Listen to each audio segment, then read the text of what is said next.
Hey everybody, Aaron Bishop here on behalf of the Patterns of Life Bible. The Ten Commandments is one of the most iconic parts of Scripture. For decades, they have graced various places, whether it be the wall in your home or the local public building. Ten Commandments have become in many ways a foundation for Western society and the ways it operates. But the Ten Commandments contain several different patterns.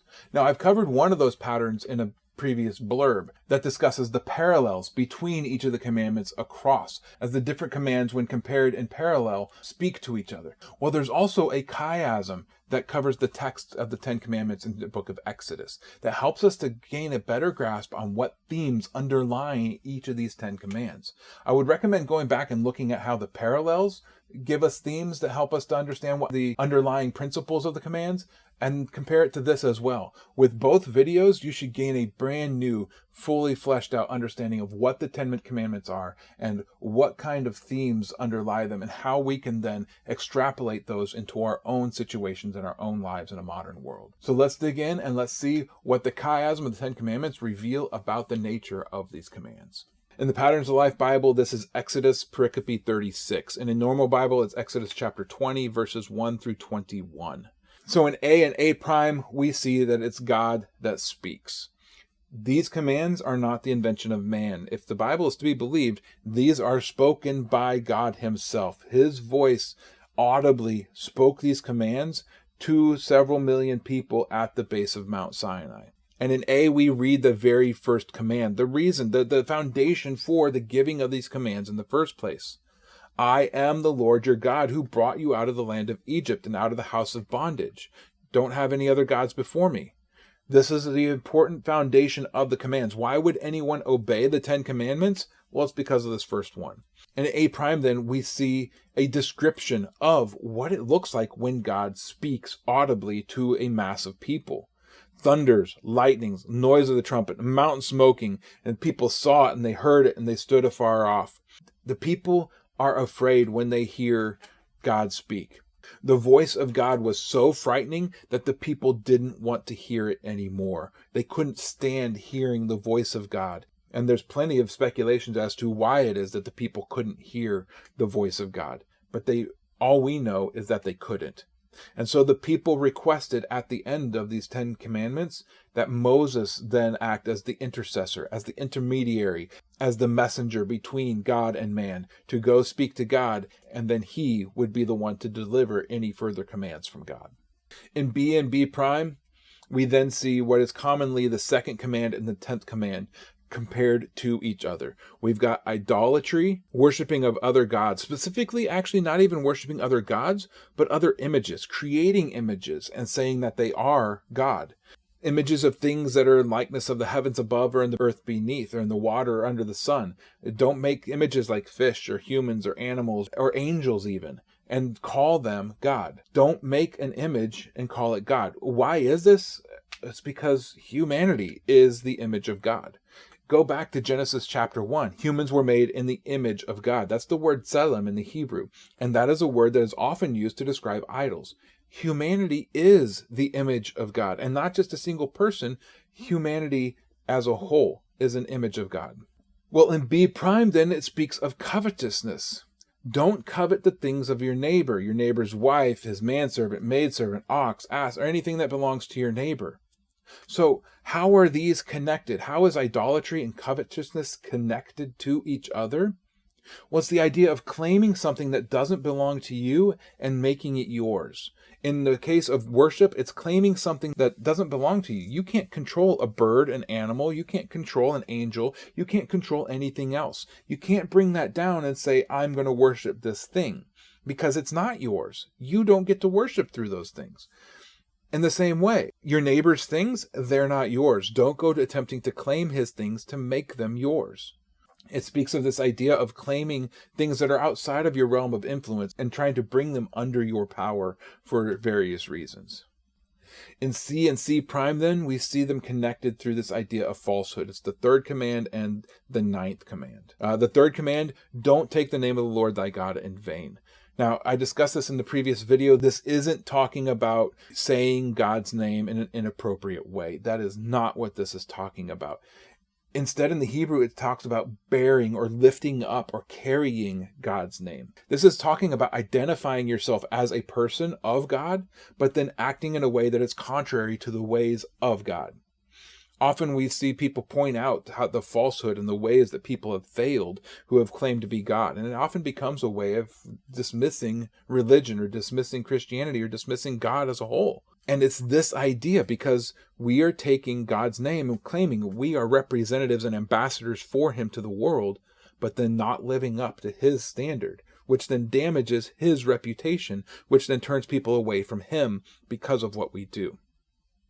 In C prime, then, it's about bearing false witness against your neighbor. Again, it's that idea of saying something about someone that is not true.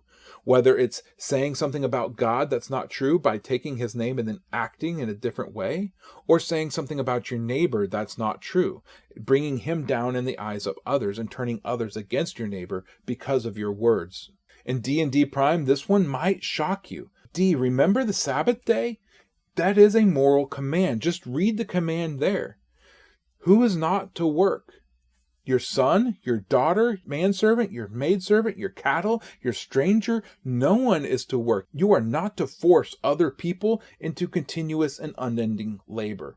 It's not just simply, hey, take a day off and rest. This is give a rest to the people under you. Don't be a slave master. The Sabbath command is a moral command. It's not just a ceremonial command. For this reason, because you are taking free time from someone who needs and deserves free time, because they too are in the image of God. D prime, then, you shall not steal. It should be very easy to spot the correlation between these two. What is it when you demand work from another on the day that they should have off? You're stealing their free time. You're stealing their family. You're stealing their ability to engage in personal affairs. You're stealing their time to just sit and relax and recuperate and recover from the work that they've already done for you. You're stealing from that person. In the same way, don't steal their goods. Well, don't steal their time, the time that doesn't belong to you. Especially don't steal the time that specifically belongs to God. In E and E prime, we find one of the foundational principles of worshiping God, of living in his image, and that is family. Family relationships are important, and they are to be respected in the ways that they are intended. They're to operate in the ways that God created for them to operate. Whether that's father and mother having honor and authority over children. This doesn't say anything about the age of your father and mother. It just says simply honor your father and mother. Respect the authority. Respect the family structure that God has put into place. But then there's also the idea of connections to other families through a spouse. Do not commit adultery. Do not break your relationships with other families, especially with the one that you have come into covenant with, that spouse, that person that you have drawn near to you and that you have vowed and promised to honor and to cherish. Don't break that by entering into a sexual relationship or even an emotional relationship with another person that's not them. Don't destroy this foundation that is vitally important for society. And in F, the center of it all, the center of the Ten Commandments. What is the center of the Ten Commandments? Life. Do not murder. In the King James, it says do not kill. It's not do not kill. It's do not murder. Murder. Do not take from someone their life unjustly, without cause. Do not steal that life from them. The idea of life and propagating life and continuing life, it's throughout the Bible from one end to the other.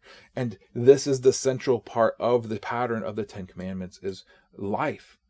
Allow others to live and do not take from them the life that God has given them. It is their possession. It is their right. This is one of the foundations for the American idea that life is a right from God. God has given a gift of life to humans, and this command right here proves that it is a right that should not be removed from someone without cause. The difference between murder and a justified killing.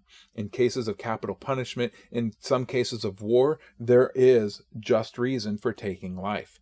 But for no reason whatsoever, personal offense, act of violence, hatred, whatever, this is not how a person's life is to be taken. The Ten Commandments are amazing. They are truly a foundation for society, for living, for operating in the world. And if everyone was to keep these Ten Commandments, we would actually find a much more stable world in which to live. People would respect each other's lives. People would respect each other's family, and the family dynamics would stay intact and would operate the way that they're supposed to. People would respect each other's property, not just their physical property, such as their things, but respect the property of their time as well, and would allow people to have time off. Do not steal. Again, do not steal a person. This is actually in the very next chapter of Exodus. This is explicitly stated. Do not steal a person. Slavery would be completely unheard of, especially the American style of slavery, if we actually did follow the Ten Commandments. Do not lie. Do not steal another's reputation. Do not steal another's reality through your words by saying something about them that's not true. And don't seek to take things that aren't yours and bring them into yours, especially when they belong to another. Whether that's in the spiritual case of taking animals and molding them and crafting them into something that can be worshipped, or looking at your neighbor's things and wanting to take them and bring them into your own house. And all of this was spoken by God in the hearing of several million people. The foundations for a healthy society. These Ten Commandments, they are the basis for living together. They are the basis for living in community. And if we examine them closely, once again, we see the idea of love God and love your neighbor on full display in these Ten Commandments.